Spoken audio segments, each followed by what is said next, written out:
I thought I would talk for a while about our approach, about how we're thinking about the world right now, how we're seeing opportunities, and what we're doing, and then leave some time for questions at the end, if that's okay. Um, okay.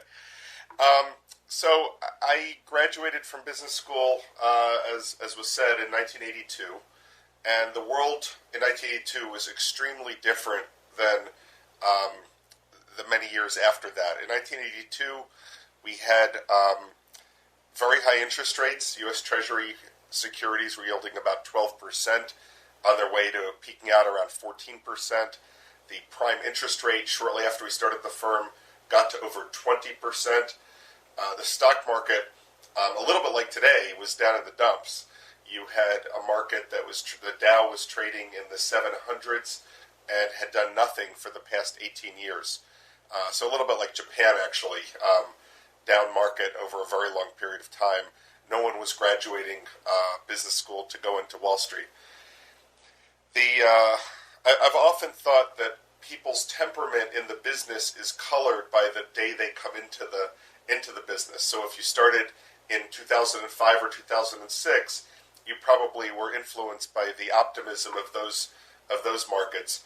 If you came in 1982 or perhaps in 2009, you're influenced by the pessimism of those markets, and it does affect you. If you remember how cheap things can get, you don't easily forget that lesson. So my background was I had worked for a couple of years at Mutual Shares. Mutual Shares was run at that point by Max Heine, who was one of the founders many, many years before. And when I started, it was a $40 million no-load mutual fund applying value investing principles. When I left, a couple of years later, it was $200 million. And ultimately, when Max's successor, Michael Price, sold the firm about 10 years ago, it was around $30 billion under management. I learned an enormous amount there, probably more than I learned in my subsequent 2 years at business school. And the really important thing that I learned was value investing. Value investing is a risk-averse approach. Value investing is a series of principles and a way of thinking about investing that tells you to first focus on risk before you focus on return. I think ultimately all people are risk-averse, that it's a human tendency, in a sense, to be risk-averse. That if I offered anyone in your class or anyone I ran into today the chance to double or nothing their net worth on the toss of a coin, they would all turn me down. Everybody would turn me down. And it's not because people wouldn't like to double their net worth, but it's because at the margin, the incremental value of more money is not as high as the pain from losing what you have. So given that, the value investing principles make sense. An approach that causes you to protect on the downside, which is where the real pain is for people, is more important than an approach that causes you to make a lot but runs enormous risk. And you can actually see that in action today, that people that are down 30%, 40%, 50% or more are in excruciating financial pain. It being down that much actually causes your thinking to blur. It causes you to stare into the abyss and wonder, if you've lost half, how hard would it be to lose the rest? And most people aren't prepared to start over. So what you see actually is a dysfunction where people who were committed to investing in the markets all of a sudden are now retrenching. They're pulling back. They're holding cash. Endowments are rethinking whether they should be invested anywhere near the way they were invested before. And so are individuals. There's actually a fair amount of panic going on. And I think that could spread if things don't get better in fairly short order. We started our firm. Let me say, first of all, Benjamin Graham is really the intellectual father of value investing. He had the opportunity to work in the markets during the 1920s, 1930s, very much like Buffett after him, and in some ways like our beginning. A small amount of capital rummaging around for really mispriced situations where there was a reason for mispricing, a catalyst, something that would cause you to make money.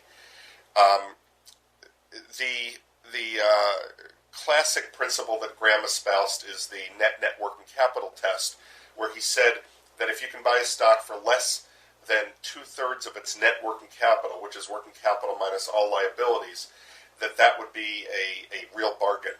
And the reason it's a bargain is you're basically buying that business for less than you could liquidate it for. And that's a critically important principle. Didn't mean you'd actually liquidate the business, but it meant that if you wanted to liquidate the business, or if someone else wanted to come along and liquidate the business, that you had essentially a risk-free opportunity to invest in that company because you could get out with a profit. And that if the business turned around, or the market perceived that it was about to turn around, you would then make money without actually ever needing to take control or to cause it to liquidate.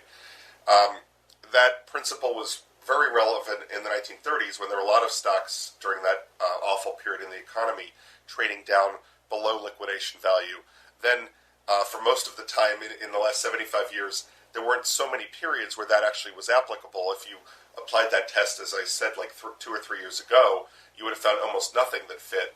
And now, once again, there are stocks trading down towards cash per share, below working capital per share. So again, that test might be applicable. Now, I'm not in favor of a paint-by-numbers approach to value investing, where you just follow a few simple mathematical rules and start buying. My understanding of value investing from reading a lot about the studies that have been done is that value investing adds 1 to 2% a year. So if you just mathematically bought the cheaper half of the market and avoided the more expensive half under whatever metrics you wanted, under price to earnings, price to cash flow, dividend yield, price to book, that you would add 1% or 2% a year. But I also thought, why would you ever trust a dumb, blind formula when you perhaps could do better with your own analysis and investigation? So I always thought, well, you can tell that some situations that look superficially cheap aren't that cheap. The inventories are obsolete, the receivables are uncollectible, there are bad assets on the books, there's off-balance sheet liabilities like environmental problems or litigation. So the thought for my firm's perspective was that we'd always follow value principles but try to improve on them through in-depth fundamental analysis and detailed research. The other thing that we try to focus on, in a sense, our approach is built on 3 underlying pillars. One is that, as Graham says, you want to focus on risk before you focus on return. Some of that comes from the worrying that George described in his introduction. A lot of it is focused on multiple scenarios. What can go wrong?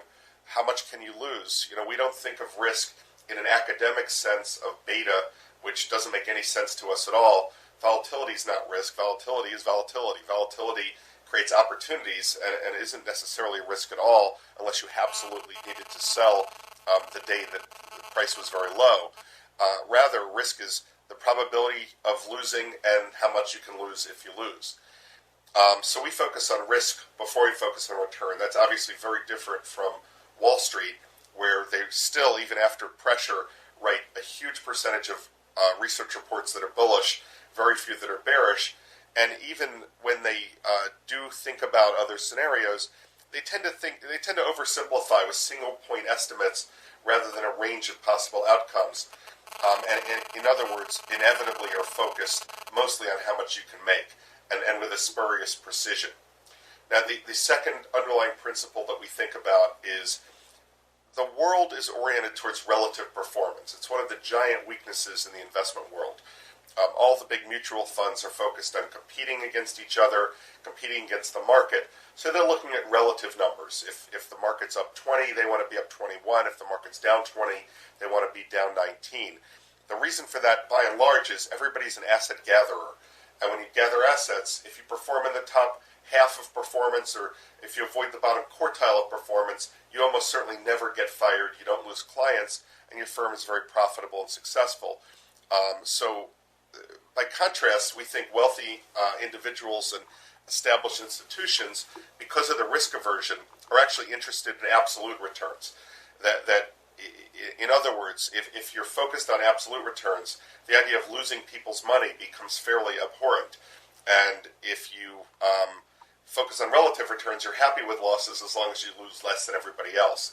So the relative approach ends up forcing people into a kind of a closet indexing approach, that you don't want to look very far away from the indexes You don't want to look very different from the indexes, because if you underperform by taking a chance at being different, you could lose a lot of your assets under management.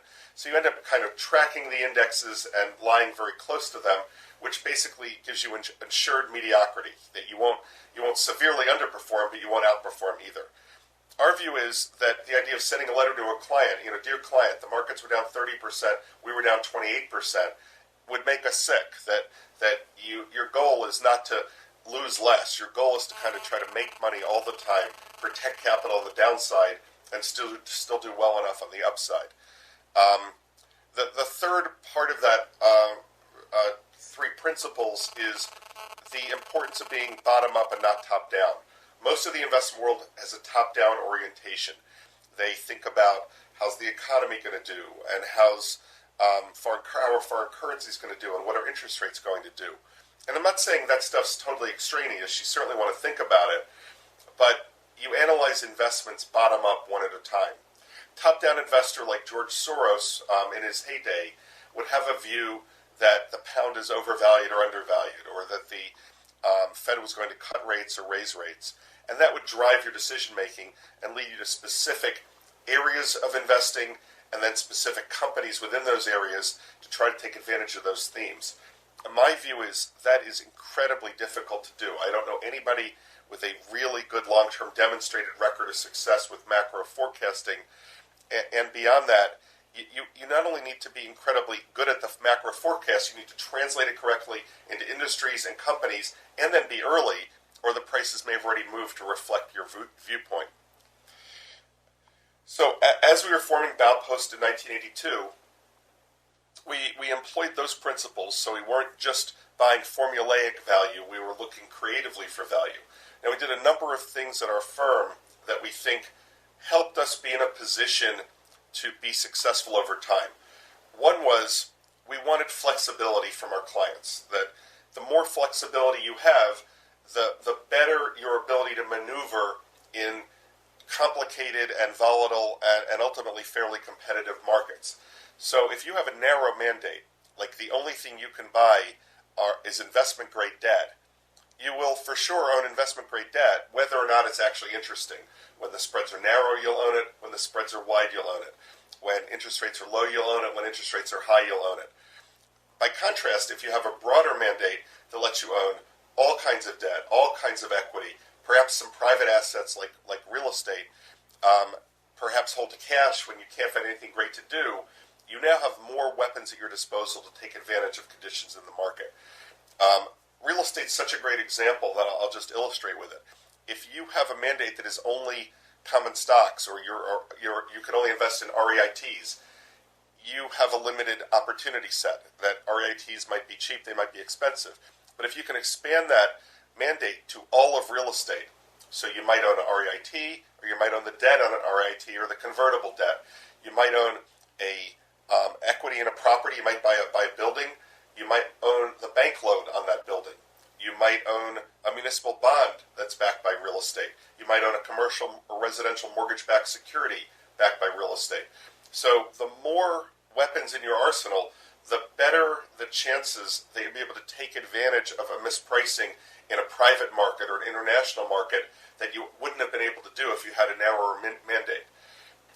Another principle that we think is very important is putting our own money alongside our clients' capital. That collectively, the partners in our firm are the largest client in the firm, and we don't allow people to have a lot of their capital outside the firm or active trading accounts. We want people focused on what we're doing here, and we want this to be the best place they can invest their capital. We work very hard. One of the things I think every investor needs to think about is to identify an edge. That this has to be something that's legal and legitimate, and something that gives them a reason to think that they'll outperform. Investing, as I said, often highly competitive. You're charging fees that you need to earn to outperform an index fund. And in a competitive market, not everybody will, by any means, will have an edge. I think this is something many investors never really give that much thought to, and we think about it a huge amount. We think the biggest edge any investor can have, and the biggest edge we do have, is a long-term orientation. And it's easy for people to say they do, and it's harder to actually have it. One thing that's really hard is in a world where people are comparing your results often, where a short-term underperformance might truncate your ability to take a long-term approach, the ability to actually have long-term oriented money, and that's why we only have wealthy families and institutions. We don't have fund of funds, we don't have sovereign funds, we don't have pension funds, we don't have public mutual funds that we offer. We only have this long-term money that is able to take that approach, and quite sophisticated money at that. In today's world especially, you can see how clear it is that a fund that's down 25 or 30 or 40% has almost no ability to take a long-term approach because, like most funds, they're getting redemptions. Even funds that are up are getting redemptions because clients need their money back. And how do you make an investment decision for a 3 or 5 year hold when you don't know if you'll have that capital for even 6 months? So a lot of funds feel this enormous pressure to either hold cash or to buy very short-term situations, bonds maturing in 3 or 6 months, stocks that have a catalyst that will work out almost immediately. And that leaves a huge swath of the market with much less competition than usual.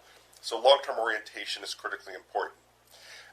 The congruity of interest that I described earlier is critically important in terms of putting our own money where our mouths are. Relationships are incredibly important. In some of our activities, it's more obvious than others. But for example, in the buy side part of Wall Street, we work really hard to have the best brokers and be really important clients to them. We don't want to be somebody's 50th biggest client because we will never get a phone call saying, we've got a big block of this for sale, are you interested? But if we're somebody's first or second biggest client and they get an order to sell a $500 million piece of something, they're going to call a client that they know can respond, can move quickly, can act with integrity, cannot blab it all over the street. And that's a huge advantage to have those relationships. And many of the people covering our account have covered us 8, 10, 12 years, or in some cases much longer. Similarly, on the private side of what we do, for example, real estate, the relationships are critically important. We work very hard to find people doing that think like us, that have a value orientation, that are finding mispriced assets. We don't have to shoot down a lot of deals that aren't interesting, that are patient, so when the markets are fully or overvalued, they're not pressing us to do transactions. And it leaves us in a position where we don't have to renegotiate a contract on every deal. We have an agreement that we're going to work with. When they tell us they've done their analysis, we know what that means because we've seen their analysis before. When they come to the table with an interesting transaction, they know that we have a large amount of capital, that we have cash ready to close, that we will meet our commitments and close the day we say. In real estate, real estate's a business where many transactions just don't happen at the 11th hour because the people were fooling around trying to get a better price or trying to get a improvement in the deal in some other way. So those kinds of things are critically important. We have a team that's been together a really long time. Our senior team has been together 10 years plus. Many of the senior operating positions in the firm have been here 10 to as much as over 20 years. 23 years in one case, and it's a 26-year-old firm. So we have the ability to trust, which is critically important. We've worked together for a long time. We have shared knowledge. We have institutional memory. Those things also matter a huge amount. Our particular niche, I would say, our particular focus in the markets is, we think there are a lot of smart people out there.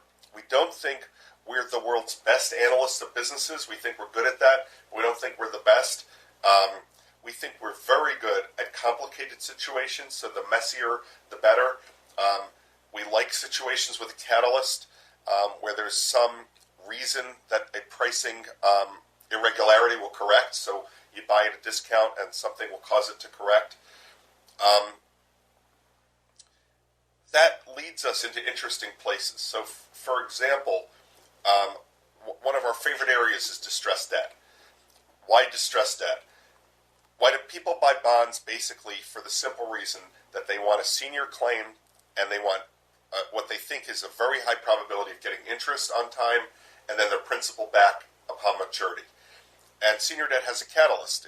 If you don't get paid at maturity, you throw them into bankruptcy and you hopefully get paid after bankruptcy. What happens, though, is people that are buying debt for this safety, when a situation becomes impaired, when a bond gets downgraded below investment grade, or when it actually when it defaults on payments or files for bankruptcy, there's a huge constituency of forced sellers. People who may not wish to sell, but their charter says you can't own a bond that's in bankruptcy. You need to own performing debt, or you need to own only investment grade debt, and that bond just got downgraded to single B. So the day that that trigger event happens, a downgrade, a filing, something of that kind, that bond is suddenly being sold by many, many of the holders who have no choice. They're not analyzing and saying, that's a great sale at 40 cents on the dollar. They're saying, get me out. Inevitably, you want to buy from people that don't know what they're doing. Warren Buffett has this saying that if you're playing poker and you look to your left and you look to your right and you've been playing for half an hour and you can't figure out who the patsy is, the person who's supposed to lose money, it's you. And investing's the same way. That if you are buying something and there's a chance that the person selling knows more than you, there's a chance you're a sucker. If you're buying and management is selling, you might want to think twice if you can figure that out. If you're buying and Steve Mandel at Lone Pine Capital is selling, that's a really bad thing because Steve Mandel does great analysis and probably knows more than you do. So if you can find a situation where somebody's selling a bond at 40, not because they've carefully analyzed the present value of the cash flows and concluded it's worth 30, but rather because it was just 90 last week and it's 40 and they have to sell and their boss is looking over their shoulder and their clients are yelling at them and they have a mandate that says they can't hold that bond, that has a much bigger chance of being mispriced than a stock that's being sold by Steve Mandel. So we love to find situations where there's this kind of supply-demand imbalance. Now, most of the time those are rare. One example would be a stock kicked out of an index, a major index. So if a stock is in the S&P 500 and once in a while they rebalance the indices and that stock has not performed that well, earnings have been terrible, the market cap has shrunk, and it no longer would fit even into the S&P 1000, they'll get around to throwing that stock out. The day they throw it out, 10% of the shareholders have to sell because 10% of the market is owned by indexers. So the day that that stock is kicked out of the index, 10% has to trade at 4 o'clock. And that may be cheap and it may not, but it's a really interesting thing to look at because 10% of a company trading at the close of a business day is a lot of volume to absorb, and that it's a place to begin filling your inbox. Time is scarce. You need to think about how you're going to spend your time, what you're going to look at. So I would say looking at situations that are bonds that are downgraded, looking at situations that are kicked out of an index, looking at corporate spinoffs. Corporate spinoff typically would be a situation where you have a fairly large company that has an unwanted division of some sort. It has a major liability. It has a lower return on assets, and the consultant said, get out of that business. It has weak management. It has some kind of problem. You paid too much for it. You want it to go away, but you don't want to take the loss for tax purposes. A spinoff, where you mail the shares out to your shareholders, is a way that companies deal with problems. The day that spinoff gets spun out, if the parent's in the index and the spinoff's not, 10% has to trade at the close that day. And moreover, many of the people that hold the parent wouldn't be interested in the spinoff. It's in a slightly different business. It's, as they say, not growing as fast or lower margin or lower return on capital. And so that spinoff may go, or it has litigation, that spinoff may go begging. Spinoffs are a really interesting thing to look at because there's a natural constituency of sellers and there's not a natural constituency of buyers. In today's market, this is way easier in a sense because there's distress selling all over the place. There are funds getting margin calls on the debt side. There are momentum funds that are having terrible problems with their computer modeling on the equity side. There are funds of every type getting redemptions. So across the entire universe, a huge amount of what's going on is forced selling. It doesn't mean it all works. Certainly anything that was forced selling a year ago is now down, and we have our bargain purchase, and it's gotten to be a better bargain.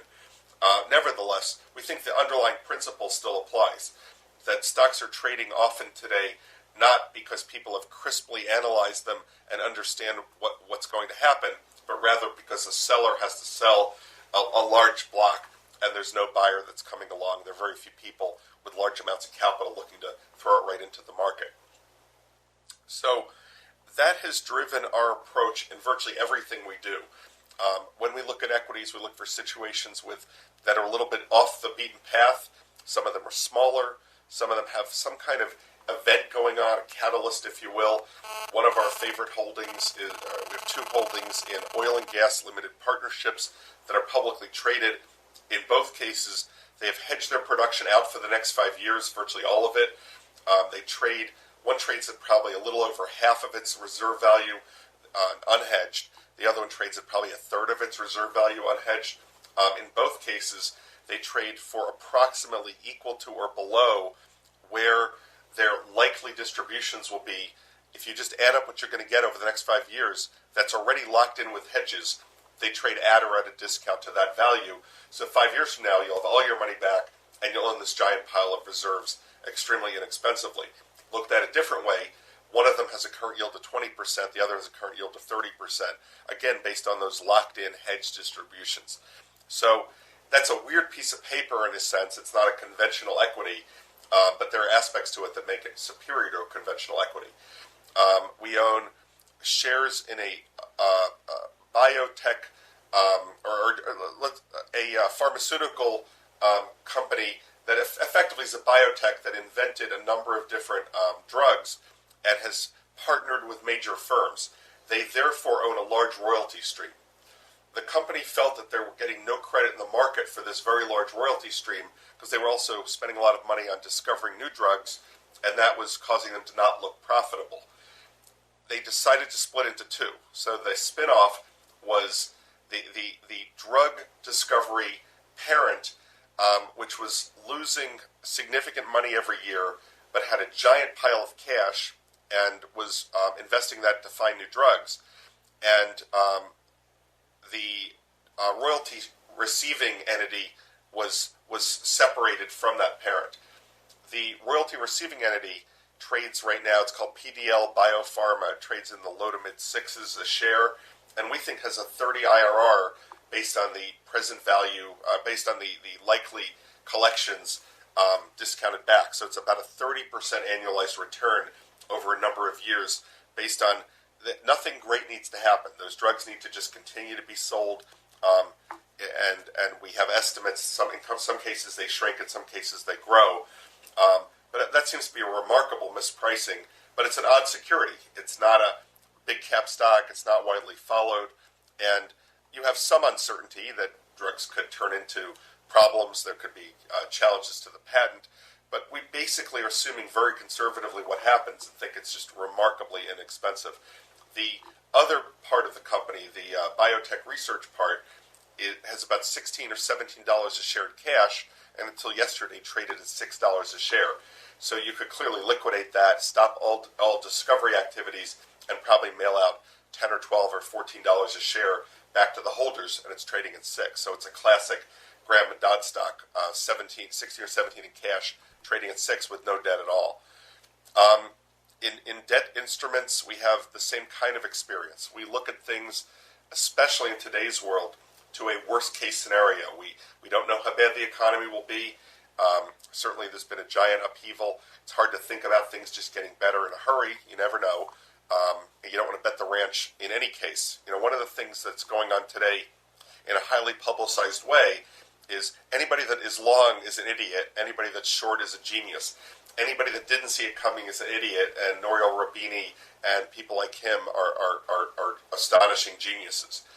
And the problem is, as I said earlier, nobody's really good at forecasting over time. That there are a lot of people that can call one recession or one bear market, but inevitably they get hung up on overstaying their welcome or looking for the same thing to happen more than once, and history doesn't exactly repeat. So our view is it might recover and it might stay awful, but to be safe, to have that margin of safety in our investments, we want to assume that it's pretty darn bad, and we want to assume that for quite a while. Nevertheless, with all the forced selling out there, there are plenty of opportunities in corporate debt, in mortgage debt. We think there will be large opportunities in commercial real estate debt. There will be opportunities in corporate bankruptcies that are not yet bankrupt, but given the number of LBOs out there that will hit a wall, huge opportunity there. Opportunities in complicated structured securities, CLOs, CDOs, that kind of thing. Opportunities in private markets, especially in real estate, but also perhaps in bank loans of every size as banks get around to tackling some of their smaller problems. They've got plenty of large problems we all read about, but they also have a very large and growing amount of smaller problems, loans to the local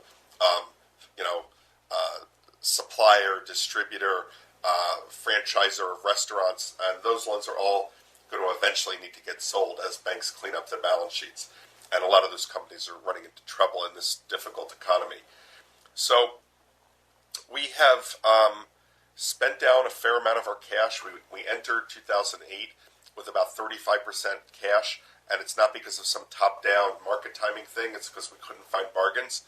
And we have spent that down to where cash is probably in the high teens, low 20s. And it's only that high because we keep selling stuff to buy better stuff because we don't want to run out of cash right now because we see an environment where there's just ongoing dumping of large amounts of debt instruments in particular across the spectrum and literally across the globe. We are buying things almost every day. We don't think the world's ending. We don't understand how people could think the world's ending. The world doesn't end that easily. But rather it's a world where you're shrinking balance sheets, you're cutting back from 25 or 30 times leverage to 10 or 12 times leverage at a lot of financial institutions. People that were speculating are getting taken out of the market entirely. So you will likely have a world where there's assets with higher returns than have historically been, although not as high as today. You will have less competition and perhaps years of runway before the speculative juices really get going. Not that they would like to get going, because there are clearly people ready to go on CNBC and tout stocks again, but I think that the world has changed enough, people's behavior has changed enough, that things aren't coming rushing back anytime soon. But you don't have to have a macro view to find bargains. We are modeling several years of serious GDP decline into everything we do, and only buying when we can get comfortable. You earn a very high return even to that, and that makes us comfortable that we're sort of prepared for a depression, and we'll have positive optionality if we have anything short of a depression. I have a great team. We think very hard about our team and our culture at our firm. Our culture is highly collaborative. We want people to be able to impact the firm at the junior levels as well as the senior levels, so we have a very active, open trading room with people meeting all the time in small groups. The whole team comes together depending on exactly which activity people do, anywhere from once a week to several times a week in various permutations, and the entire team, everyone, comes together once every 3 or 4 weeks. We want people to challenge the thinking and decision-making. We often tell people, in effect, that we're a firm whose DNA is changing because every new person adds to the cumulative DNA. And that if somebody comes in and has been here a week and says, why are we doing this way? The answer can't ever be because we always have. The answer is because we thought it through and this is the best way. But if you have a better approach, please tell us because we'd like to look at that. We compensate people based on certainly their own progression, their own development, but also based on how the firm is doing. So if the firm has a better year, everyone does better. And that creates a great alignment of interests as well. One of my pet peeves is a lot of firms have more rigid allocation of capital internally. So they would have, Jim has $200 million to invest, and Bob has $100 million, and Susie has $300 million. And the problem with that kind of allocation is that there are times when Bob's ideas are the best, there are times when Susie's ideas are the best. If they each have their own pile and work in their own little silo, there's no real incentive for them to collaborate, cooperate. And what if it's obvious to Bob that all of Susie's ideas are better than Bob's best idea?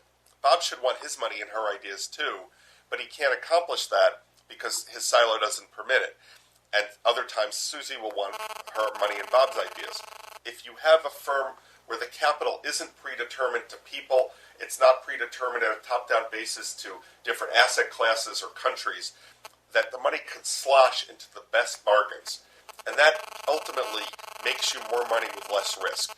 You're moving into the best bargains, so you're buying things that are cheaper, which means you have less downside, and that you have more upside. That's the whole idea of Benjamin Graham's principle. Buying bargains, unlike what people say about risk and beta, if a stock has, let's just say the most simple case, let's take that biotech stock, forget the complexities of it. That biotech stock was $16 or $17 of cash, trading at $6. If that stock suddenly drops to $3, does that make it more risky because it's very volatile, or does it make it a ludicrously good bargain because it's now trading for half the price? You can only lose half as much, and you can make way proportionally more if things work out. So we think by having flexible allocation of capital and a very collaborative environment, we end up doing ourselves and our clients a favor, having a portfolio with less risk, more return, and ultimately, therefore, generating more profit for the clients, more profit for ourselves. I could go on forever, but I think it's a great opportunity to interact. So why don't I try to open up for questions, and we can talk about anything that would be helpful at all.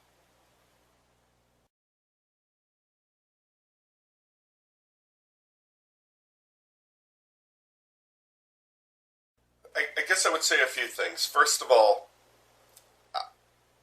when I think about value and growth, I think about something very different than what the academics have modeled in their studies. I don't think that the stocks trading at the lowest half of the PEs in the market are value, and the stocks at the highest half are growth. I think it's much more nuanced than that.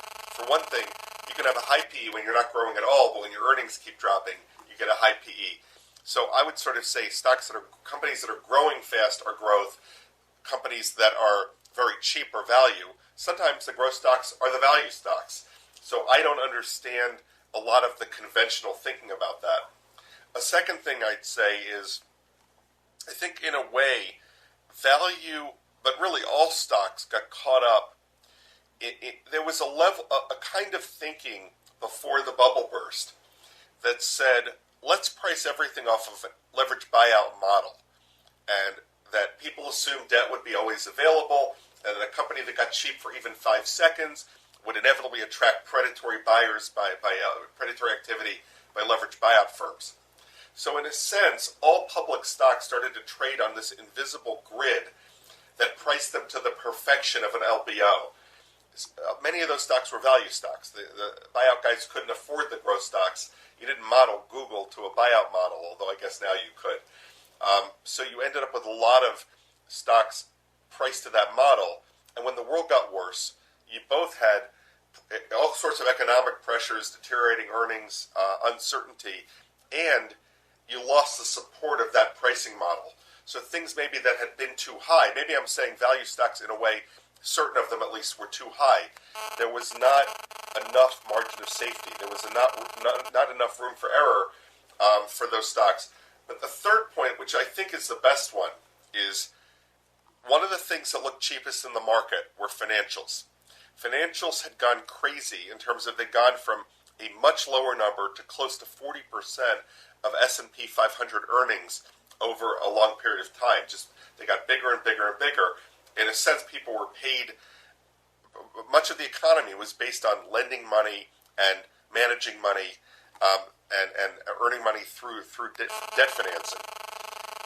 And we were fortunate because we had a view across a variety of markets, including securitization markets, so that when the housing market started to turn down in early '07, we just realized this thing could be really bad. We don't know how bad it would be. We're not Nouriel Roubini, but we had an idea that if housing just stopped going up, you would have tremendous amounts of defaults because people were assuming that housing would only go higher and that some of the option arms and strange securities like that, subprime loans, would reset and people wouldn't be able to pay them and wouldn't be able to sell their house at a profit. That would cause a default and ultimately a fairly large loss because of the friction involved in selling a house, even if the market's not going down. And that if it did go down, this would become a fairly large problem.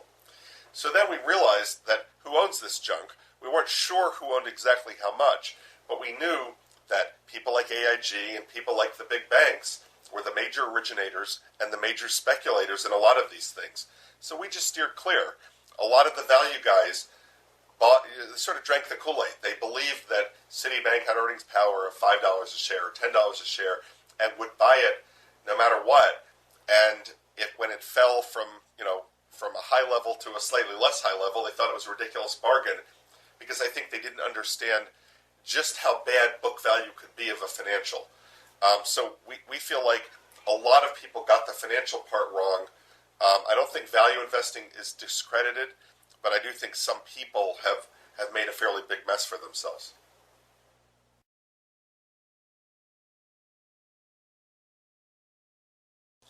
As I said earlier, we think of risk as how much can you lose and the chances of losing it. We run intensive sensitivity analyses on everything we do. For example, we're looking hard at the mortgage market and the market for mortgage securities. And we will run a whole variety of assumptions. So we'll assume that, what if housing drops 20% more in '09 and 20% more in 2010 and 10% more in 2011? We'll assume, what if 60% of the pool defaults? What if 80% of the pool defaults? What if voluntary prepayments drop to 4% a year, to 2% a year, to 0? And we just look at everything that is in every part of the analysis that matters and vary it to understand how it would affect us. If we could find a security that, modeling to depression conditions, still generates a high return for us, as we have with some mortgages and some corporate debt and some equities, we're very happy to get involved. Risk and return interact in the way I was trying to describe, that the academic definition of these is so off from the truth that the way we think about it is, if you really, academics think securities are basically efficiently priced, and we think that it's easy to find things that are not efficiently priced, and there are often reasons for that: bad management, or complicated structures, or fees and expenses. But if you could find, let's just say, a closed-end fund that has $20 worth of value trading at 10, that's, you might find such a thing today, that would be interesting. Now, if that drops to 5 and the NAV stays the same, it drops to 5 because a Russian bank that owned a lot goes bankrupt and has to sell tomorrow, academics would say that's an efficient price, and they would say it's become riskier because that stock moved 50% in one day, so the beta's higher. And we would say, wait a minute, you have half as much that you can lose. It's gone from 10 to 5. It can only go to 0, so you can only lose half as much. And now you can go from 5 to, instead of going from 10 to 20, you can go from 5 to 20. You can make twice as much. So we would say that they interact because the less risk, the more return. They're two sides of the exact same coin. But that's not what academics say. Academics say the riskier it is, the more return. But we'd say the less risky it is, the more return. So we're really talking at complete odds with each other. And, I have 26 years of experience. Warren Buffett has 50 years of experience saying I'm right and academics are wrong.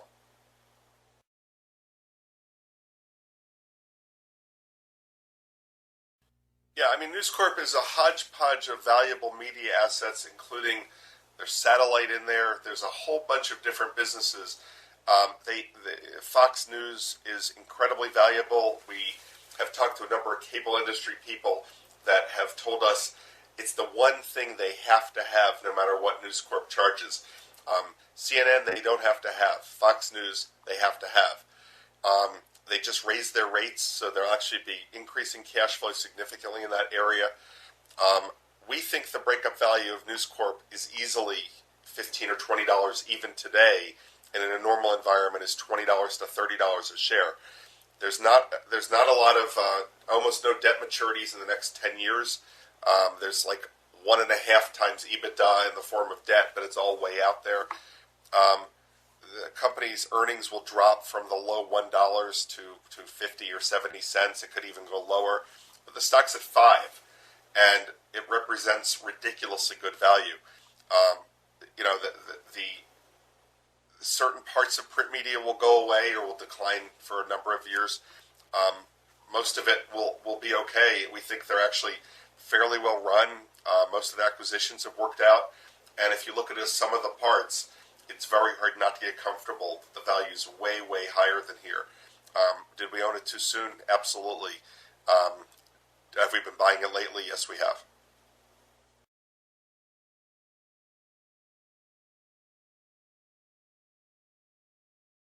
Somebody asked me this. I spoke at Harvard Business School about a month ago, and somebody said, tell me some good news.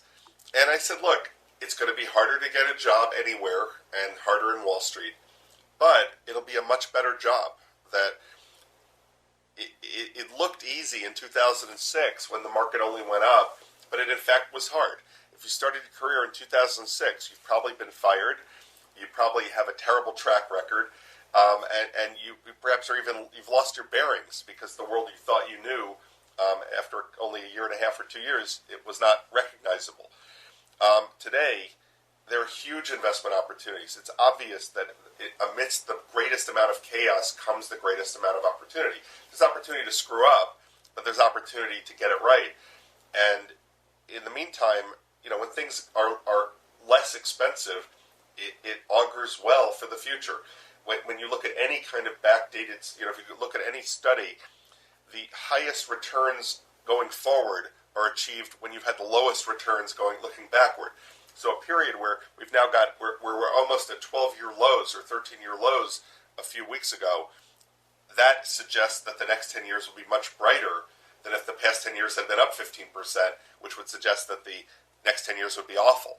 So I think we're looking at a period that is likely to be better than the one we've been through. We have to get through this downturn, but mostly you'll have much less competition and a very fertile environment in which to be an analyst if you enter the investing side of Wall Street.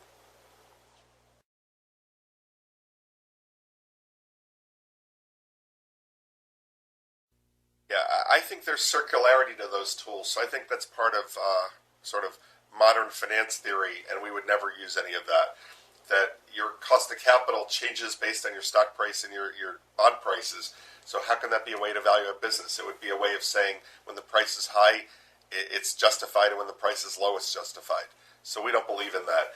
Our view is value of a business needs to be looked at a lot of different ways. You can't really have a single point value. You need a range of value. So you look at replacement cost, and you look at book value, and you look at present value of cash flows, and you look at multiple of PE or price to cash flow. You look at some of the parts. You look at private market value. You look at everything you can look at. Some of them don't apply to some companies. And then you sort of have a range.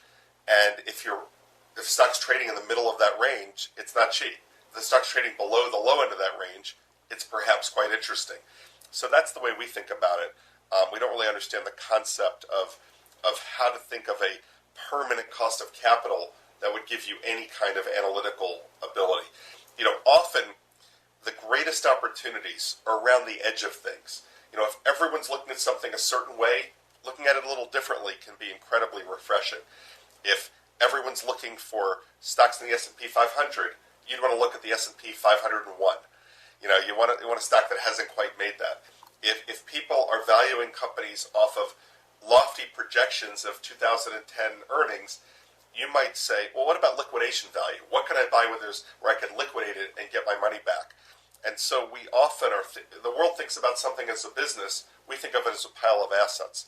The world thinks about it as a future LBO. We think about it as, what can we liquidate it for? Or where do we earn a high enough return to just buy this and hold it forever? Where would we in fact be willing to buy control of this company?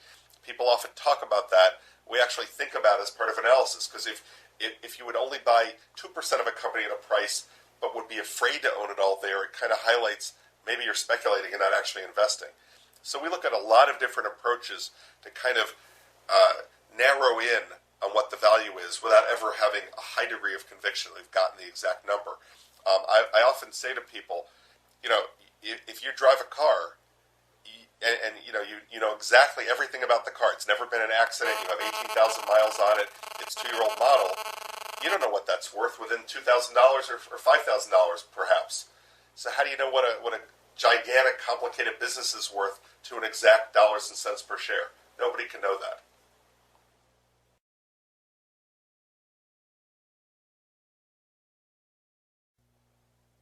Sure. Buffett and Munger would obviously be up there.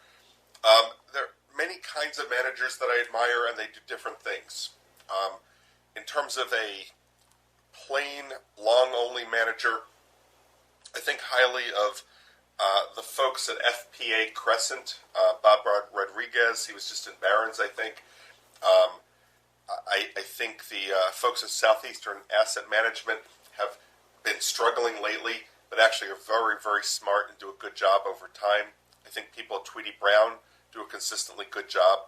They've also got some really interesting material on their website in terms of what works in investing and a number of other publications that are worth looking at.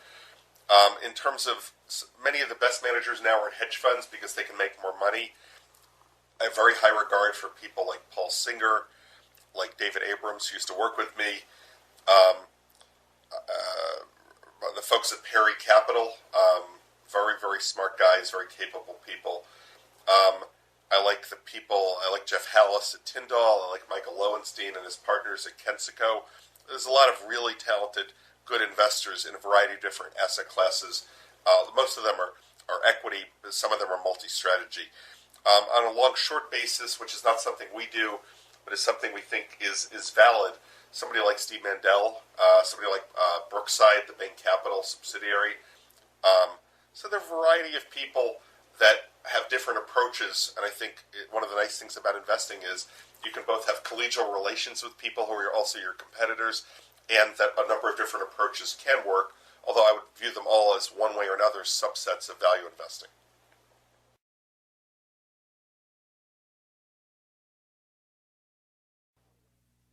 Yeah, I guess what I would say is, we're not running 5-year earnings forecasts, so it's not like we would say the economy is exactly down this much in which year.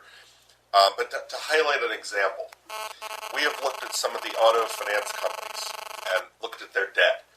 They're captive, so their equity doesn't trade.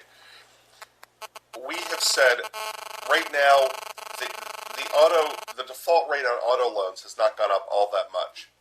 So you're running a 2 to 4% annual loss rate at these companies.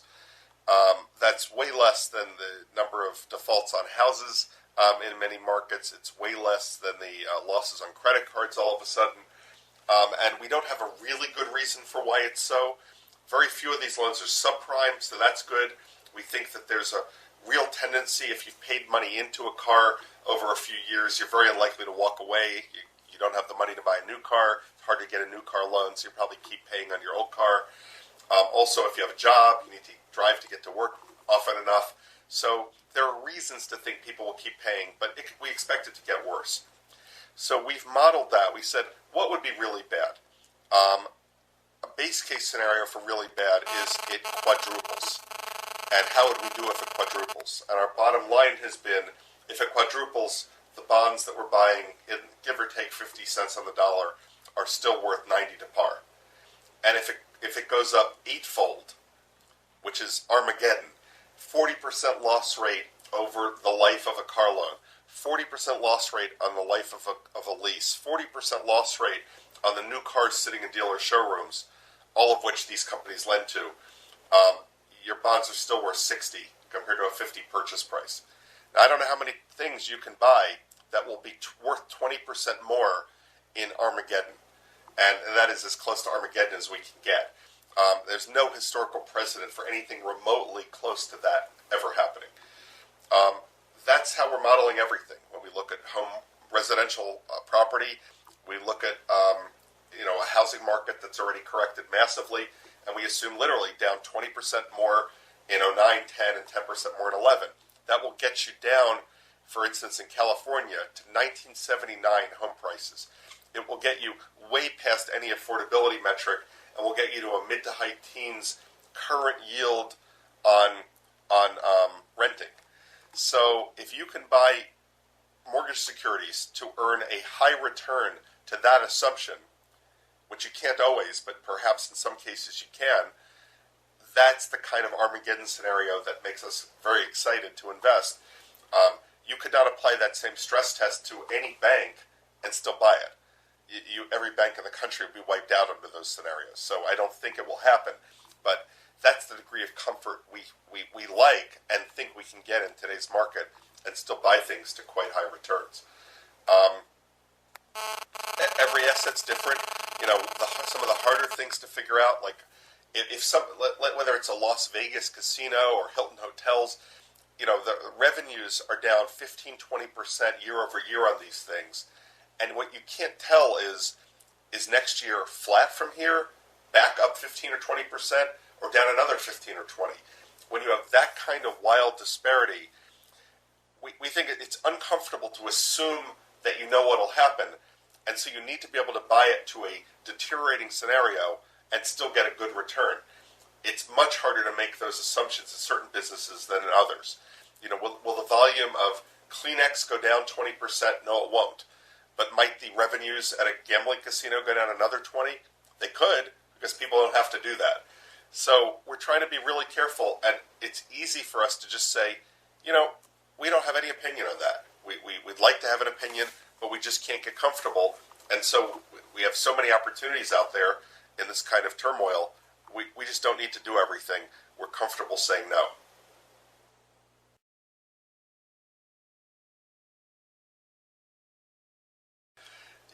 I think it's helpful to work on Wall Street for a few years. Goldman Sachs obviously has a great training program.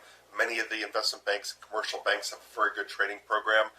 I think working at a small fund could be a good experience if it's reputable, if they apply similar standards to what we apply. If they're a growth or momentum fund, we would disqualify somebody because they would have learned the wrong things. But if they're looking for value like we are, that would be perfectly valid. Consulting could be good. We have some people with that background, really good view into industries, into thinking about tearing apart a P&L statement. It depends on what firm and whether that was a relevant experience. So we're not that fussy, but people right out of college often just have no experience that would be relevant, and it's very hard for them to hit the ground running, and we don't have the ability to train people to that extent. We certainly work with our people and train them a lot, but they need to have some facility with what we're trying to do.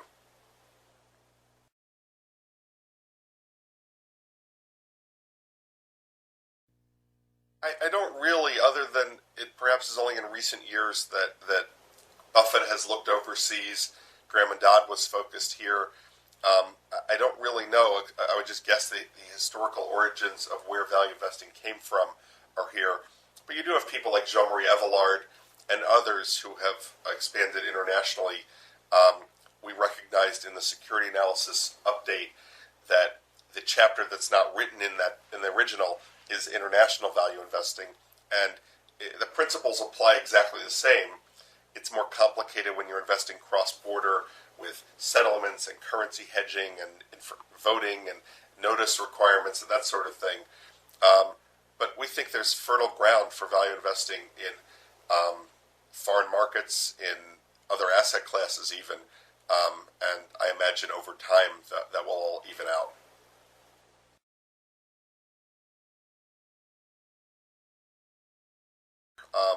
We're looking for egregious mispricings. We're not able, I don't feel as talented as Buffett by any means in identifying a great company and buying it at a fair price.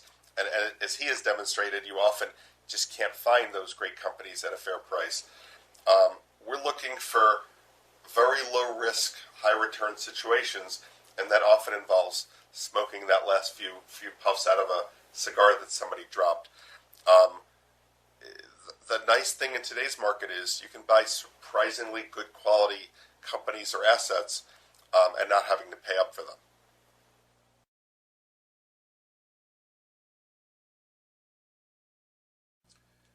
I would say a number of things. First of all, we're very careful with the analysis. We have several people work together on situations, so if one person might have made a mistake, hopefully other people will catch it.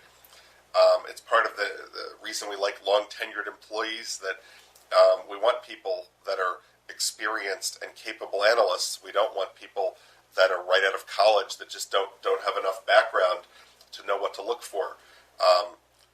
There's tremendous intellectual discipline and intellectual honesty in what we do.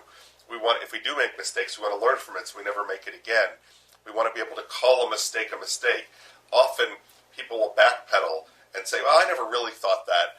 And that's not okay. We don't do that here. We try really hard to have a very high degree of intellectual honesty.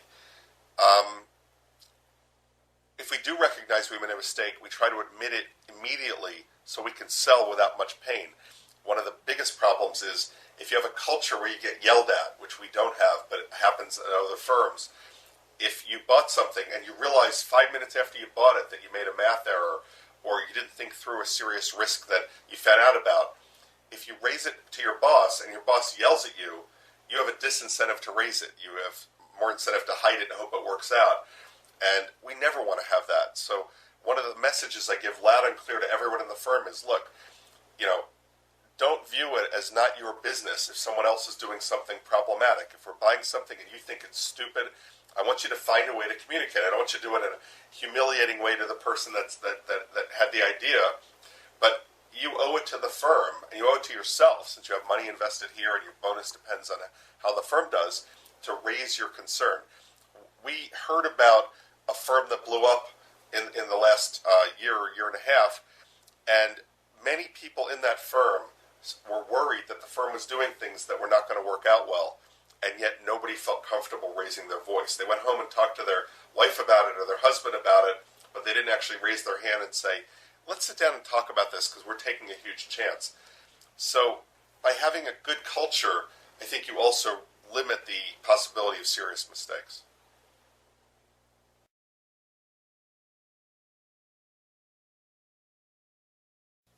Yeah, we never hold on for the last nickel. I think you make a big mistake when you do that. First of all, we never assume something will go past its fair value. A lot of times people will fall in love with something. They buy a stock at 10, they think it's worth 20, but it's acting so well when it hits 20 that they hold on till 25, and it's no longer a value at all. Not that you shouldn't reassess if you decide, it really has added value. Their business is better than I thought. Their retained earnings bring the value higher. That's okay.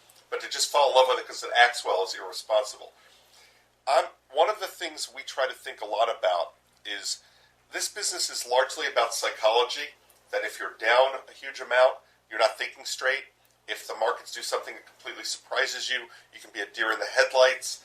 Right now, many firms are not willing or able to commit capital, even if they have cash sitting there, because they're afraid of redemptions. They really badly don't want to be down again in 2009. They face an ongoing task of getting back to high water. So that is a huge. It's a huge benefit to not have your own psychology get interrupted. The example I like to use, let's say again, you find a stock at $10 that's worth 20. If that stock goes to, let's say, 18 and a half, we will have sold it. We'll be gone. And we'll let somebody else make the last dollar or two. And part of the reason is you want to encourage a buyer to be there to buy it, to make that last dollar or two. If they're not there, you may not get it, it may not go to that level. So if you hold out for 20, you might never get to sell. But forget that. If we sell it at 18 and a half, and then it shortly afterwards announces terrible earnings, and the stock plummets back to 10. How do we feel? First of all, I feel pretty darn good that we sold it, took our profit. Second, we think we got another chance to get another bite at this apple. We think it's worth 20 still. Let's say we reanalyze it, we verify it's still worth 20. We can invest at least as much, maybe more, because now we know it better. We like management. We're comfortable with the business. Now, let's say we didn't sell any. We were greedy. We're holding out for 20. We're so annoyed. We're annoyed with ourselves. Being human, we don't really admit that. So we yell at the analyst. We yell at management. Those idiots, why didn't they tell us it was a bad quarter? And it goes back to 10. And at best, you hold on. And at worst, you hate them. You sell it. You certainly aren't adding because you've been burned. So that psychology of the round trip, if you will, is devastating. So we always, for a whole variety of reasons, including also some of our positions are less liquid. They're small cap companies, or we own 10% of the company. And you need to sell that. A friend of mine refers to it as feeding the birdies when they're hungry. You need to sell that stock on the way up. On the way up, there's volume. on the way down after bad news, there's no volume till it opens down 30% or 50%, and then there's volume, but it doesn't do you any good. So we'll always sell too soon, we'll always buy too soon, and hopefully we'll make money somehow in between, nevertheless.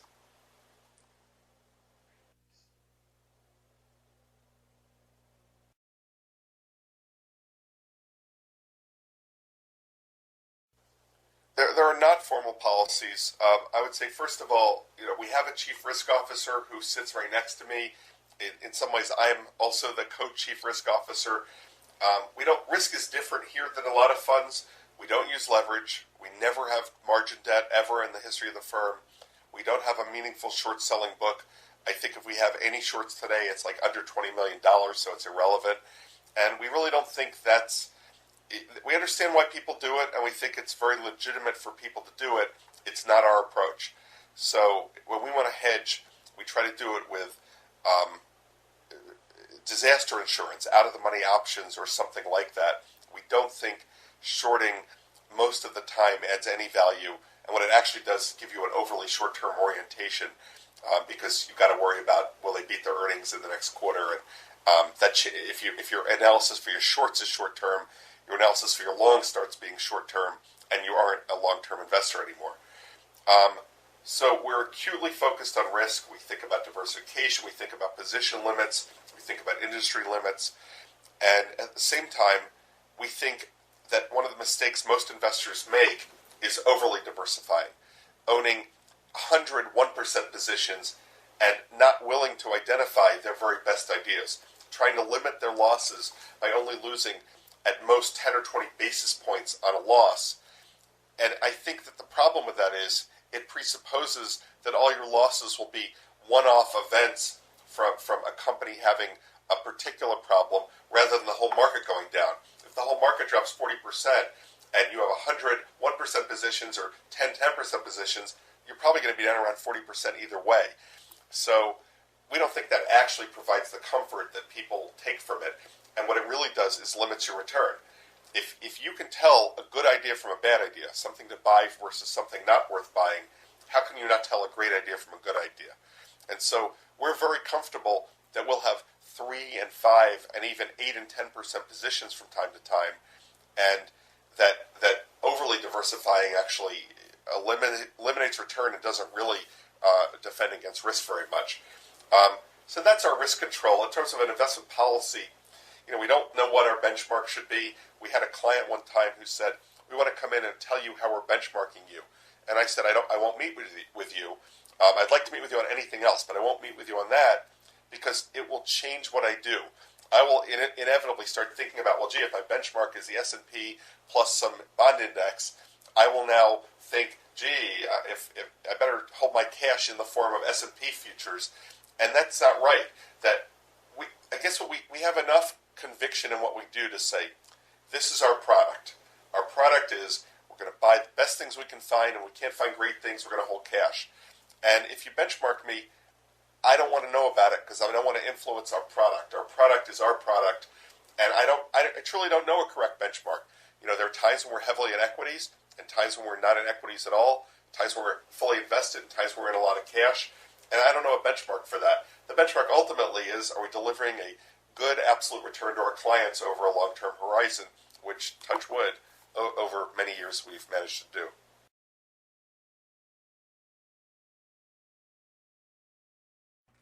I mean, easily the most important thing is to act with high integrity. The watchword of our firm has been, first of all, put the clients first. If you treat the clients first with respect and with 100% of your efforts, you don't gouge them on fees, you don't proliferate products, you don't get, you don't put yourself in a position where you're thinking only about what's good for you. They know that, and I think that in an indirect way, you actually maximize your own good by maximizing your client's good first. It's the real value of an incentive fee-based approach that, we make some money off of management fees, but the lion's share of what we make is off of the performance fee, and that means that we only make a lot of money after the clients have made a lot of money. And there are not a lot of businesses that actually can operate that way. There are a lot of businesses that sell overpriced, shoddy merchandise and make a lot of money regardless of how the client does. We work very hard to put our employees first. We have a great working environment. We try to include everybody in the firm. In the good years, everybody gets a bigger bonus. 30-odd people own stock in the firm. So again, putting other people first. And finally, it's sort of obvious, you hear about it all the time, but your reputation is the only thing you really have. You come into the earth with it, and all you can do is make it worse. So you really have to work hard not to make it worse and to keep whatever reputation you've earned. Warren Buffett has often talked about the Wall Street Journal test and perhaps even the football field test. The Wall Street Journal test is never do anything that you wouldn't want your mother to read about on the front page of the Wall Street Journal. And the football field test is to play the game inside the lines, that it's easy to cross the line, it's easy to step out of bounds, and you will forever regret that.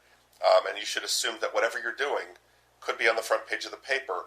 And it's a great humbler to say, I thought about that, and it would just sound really bad. It may be legal, but it would sound awful if people heard that we were doing that. So we just don't do it. And in 26 and a half years of Baupost, that's never been a wrong approach.